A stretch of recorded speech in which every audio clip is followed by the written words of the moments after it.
Nasa yung steering. Ito guys, yung direction.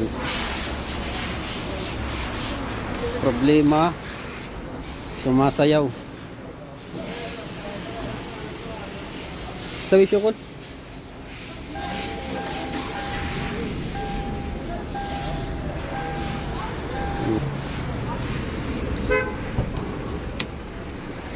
Dampers.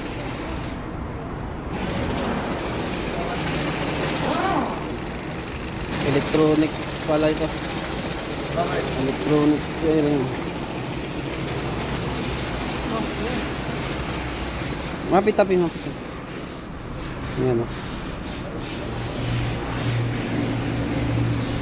Electronics. Sumasayaw talaga o. Sumasayaw.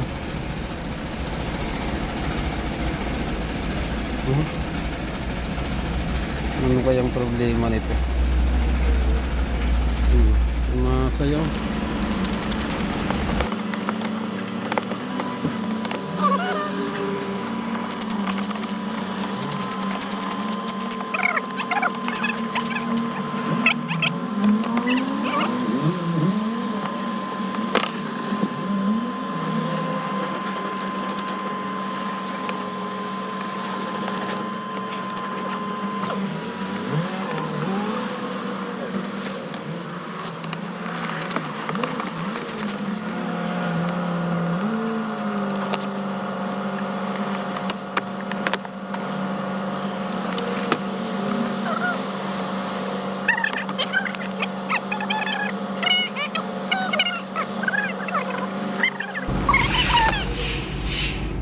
Palitan natin ito.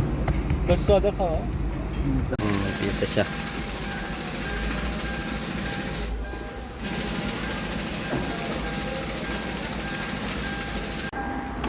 Yan guys, nakabit natin yung bago, yung module. Ayan, bagong module yan. Minila gadim. Gadim. Ito yung luma nya. Yan yung luma, yung module.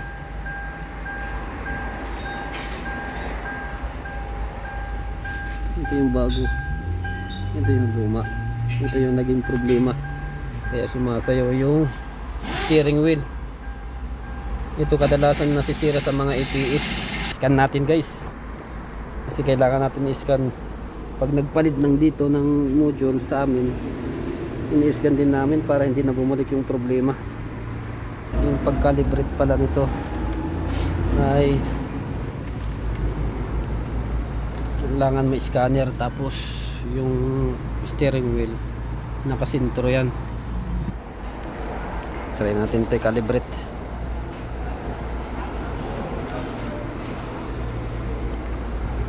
Ito yung mga problema talaga ng mga EPS. Hyundai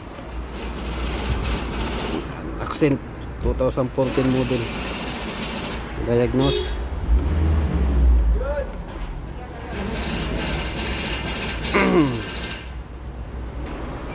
Dito tayo service function.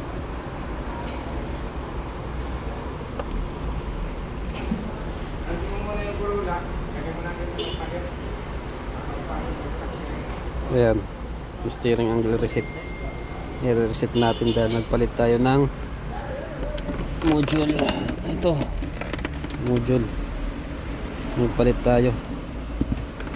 Ayan guys, ito yung EPS. Ayan, palit natin to.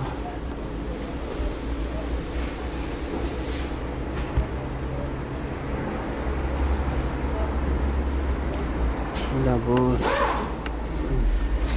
special function natin, gasoline. Recognition complete after ignition key on, off, wait for 20 seconds. Yan, may description siya. Off muna natin, tapos bilangan natin ng 20 seconds. 1, 2, 3, 4, 5, 6, 7, 8, 9, 10, 11, 12, 14, 15, 16, 17, 18, 19, 20. Tapos on natin. Yan, on. okay dito. Yan. Patayin lang natin. Yan, lalabas yung APS niya, no. Ayan, oh. Oh, yan na. Ibig sabihin nakalibrate na yan, na-reset na. Yan. Yeah, start natin.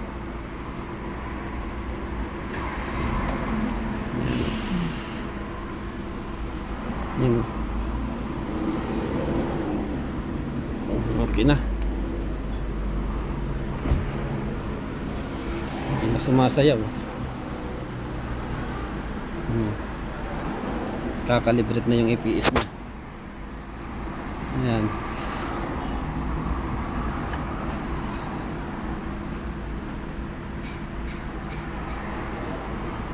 Okay na.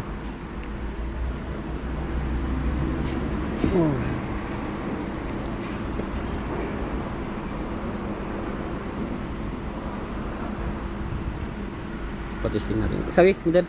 Patesting natin sa kanya. Yan. Guys. Oh, yes. Ha? Guys, alin? Oh. Ayan. Umiilaw pa tapos wag mong tanggal yan. Ilaw. Patayin lang natin yan.